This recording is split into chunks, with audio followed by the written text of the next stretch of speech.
여러분, 썰마마입니다. 안녕하세요. 저는 100명 정도 되는 중소기업에서 근무하지만 주로 해외 영업과 일본어, 철도 전문 용어를 동시 통역하고 있는 40대 여성입니다.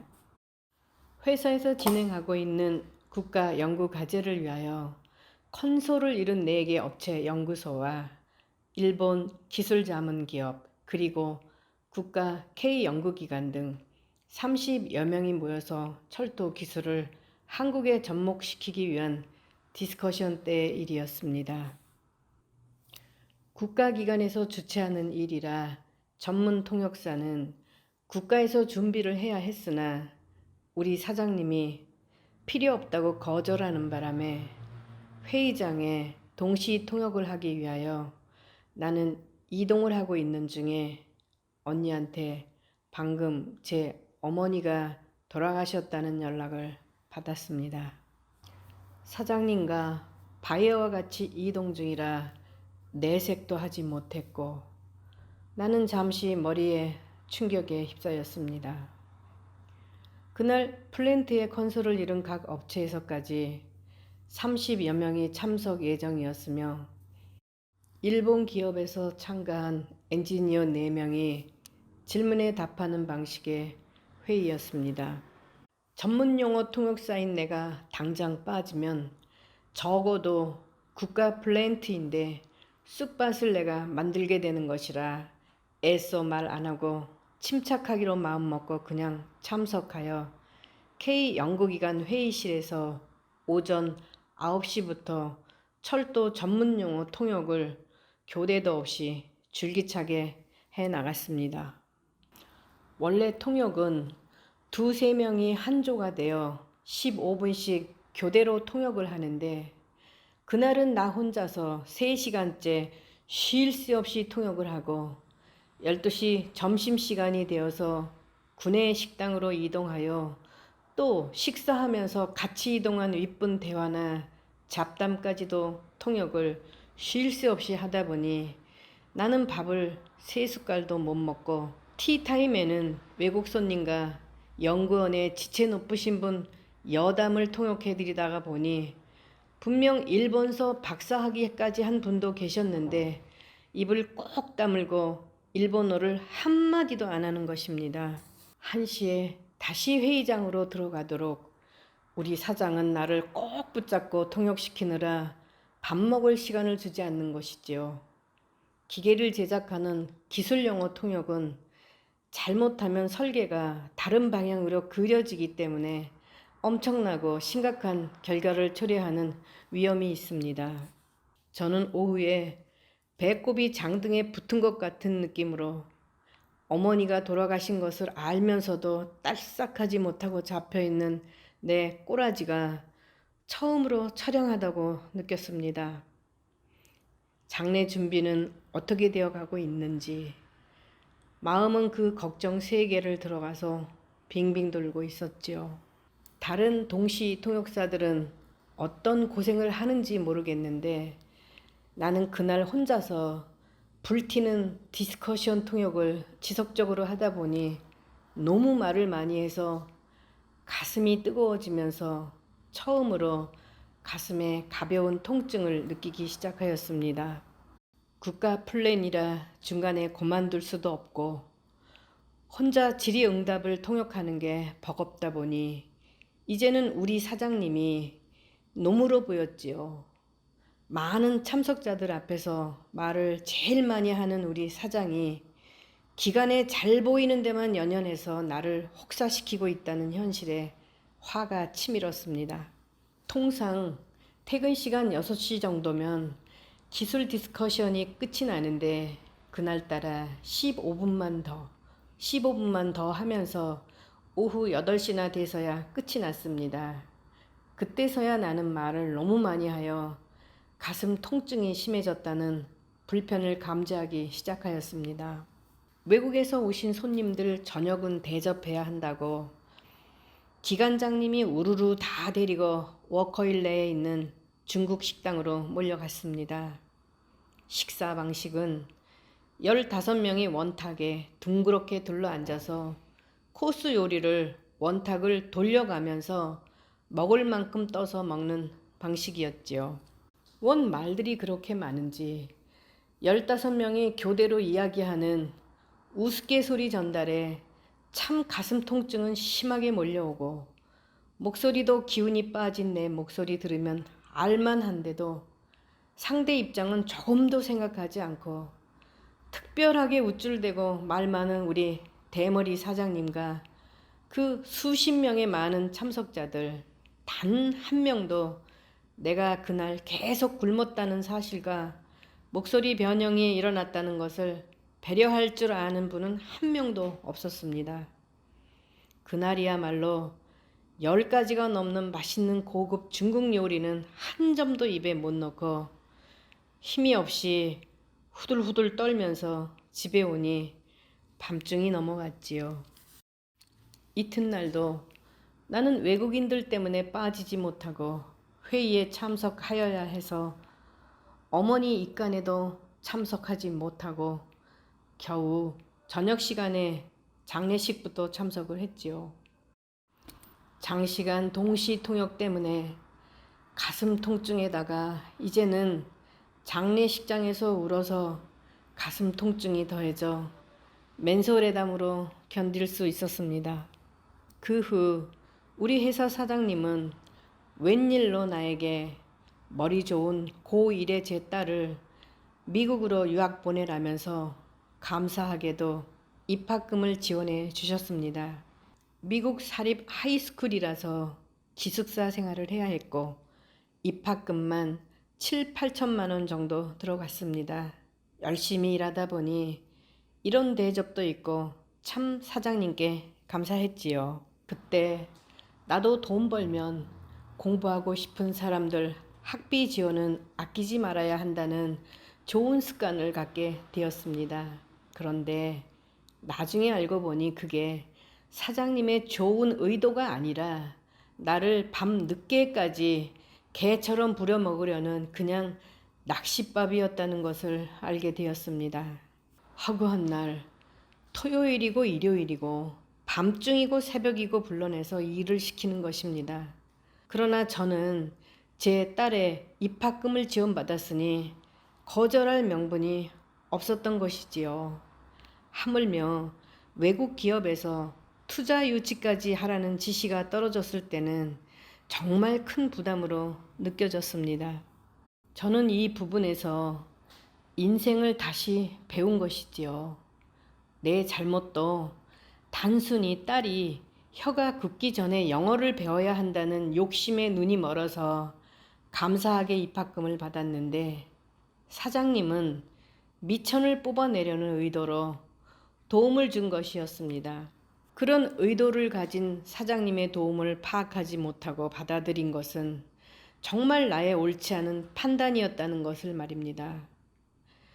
나는 계속 사장님께 개처럼 불려다니면서 일하며 얻은 철학은 타인에게 단 밥 한 끼라도 명분 없는 밥은 얻어먹지 않는다는 결심을 했고 그게 평생 습관이 되었습니다. 그렇게 미국으로 유학을 떠난 고1 딸이 2년이 되었을 무렵 미국 샌프란시스코 지하철에 한국 지하철 과장님 2분과 나는 연수 일정이 잡혔습니다. 내가 동시 통역사로서 움직였던 출장 중 내 인생에서 3대 즐거웠던 추억 중에 하나이지요. 한국 지하철부는 3일 먼저 뉴욕으로 연수를 떠나서 일정을 맞춰 샌프란시스코로 내려와서 합류하고 지난달 디스커션장에 참석했던 일본 에이전트사에서 엔지니어 4분도 뉴욕에서 일 보고 샌프란시스코로 와서 모두 합류하는 절묘한 코스였습니다.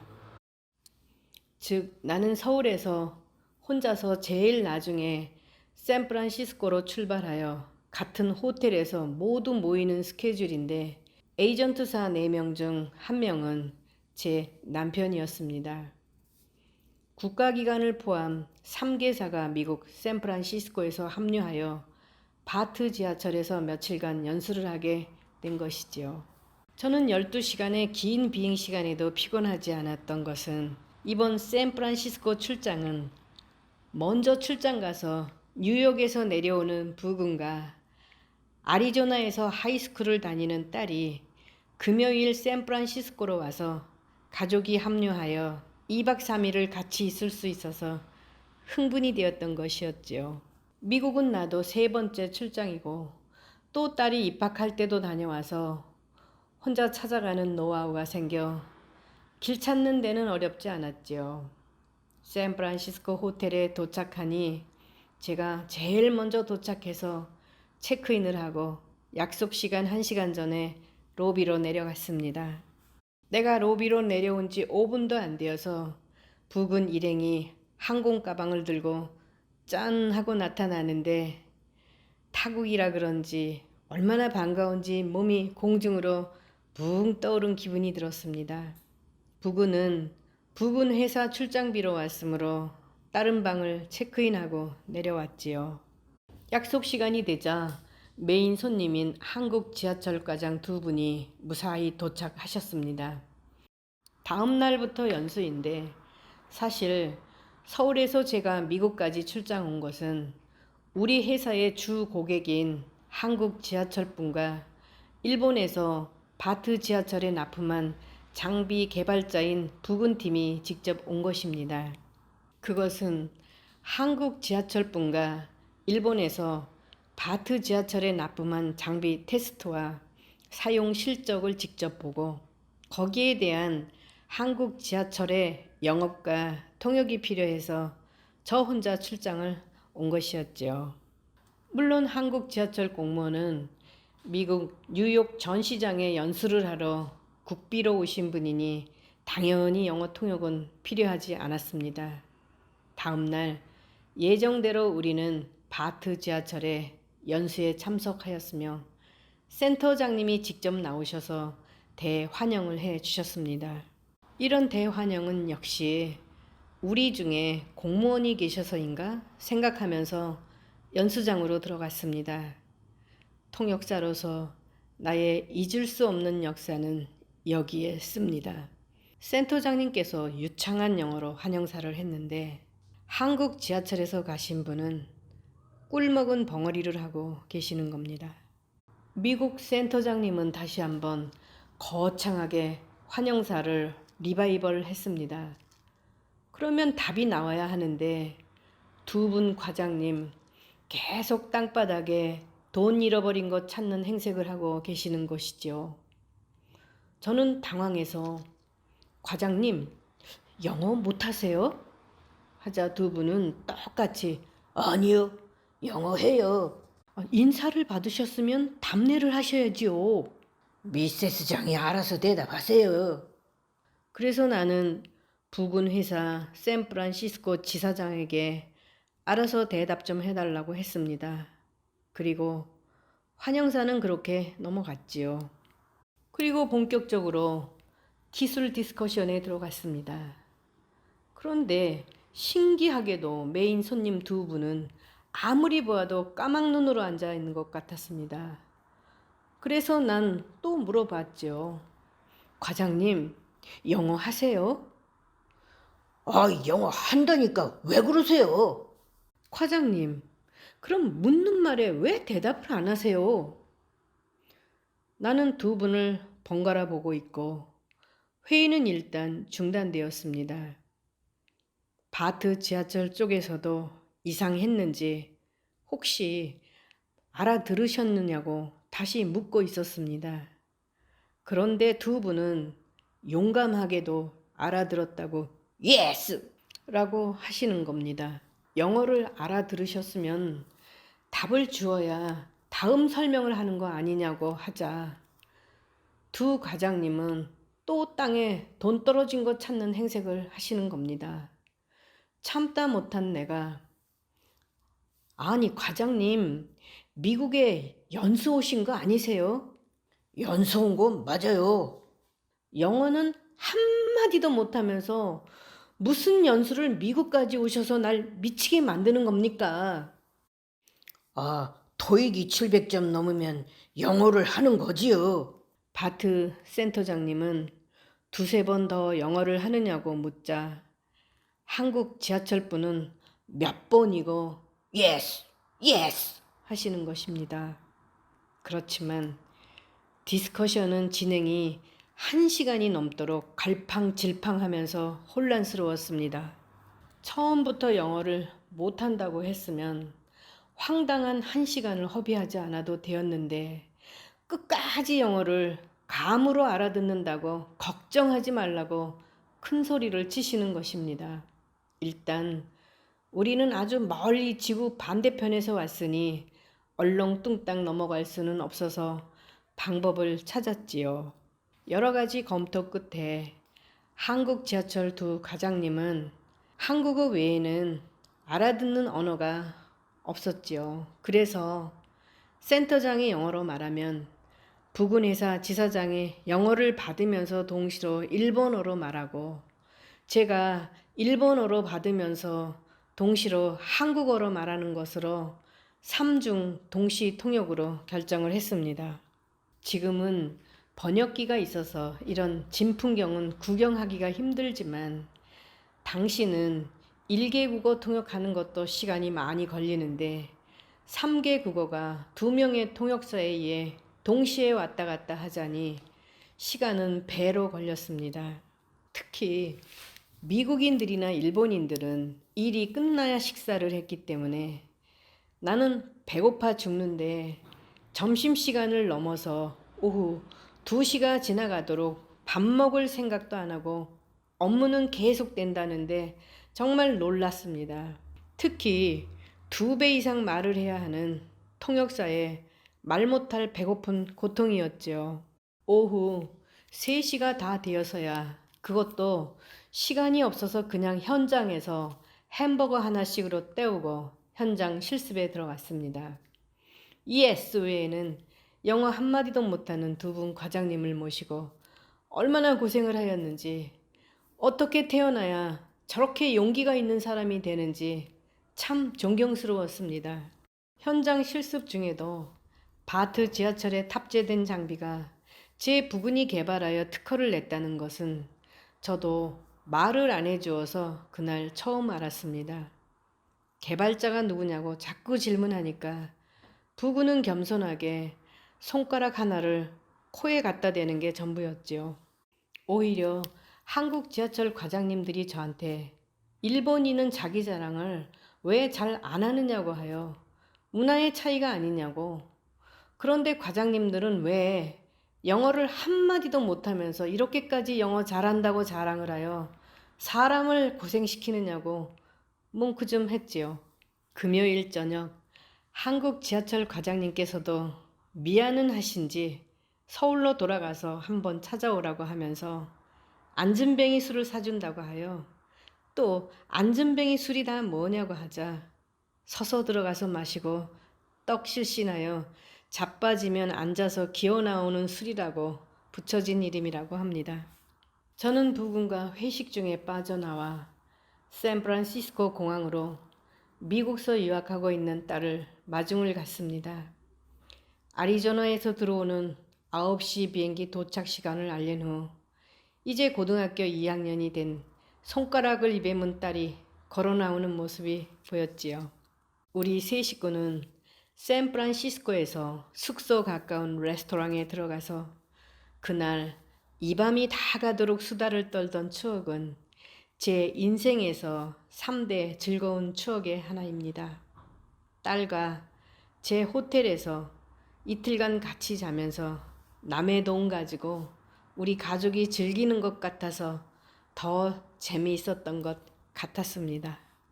그 10년 후 외교관의 꿈을 이룬 제 딸은 내가 동시 통역으로 과로까지 해서 가슴 통증을 한 달을 넘게 고생했는데도 늘 엄마 사랑이 부족한가 봅니다. 자기 남동생과 차별하여 길렀다고 아직도 저한테 불만이 많으니까요. 감사합니다.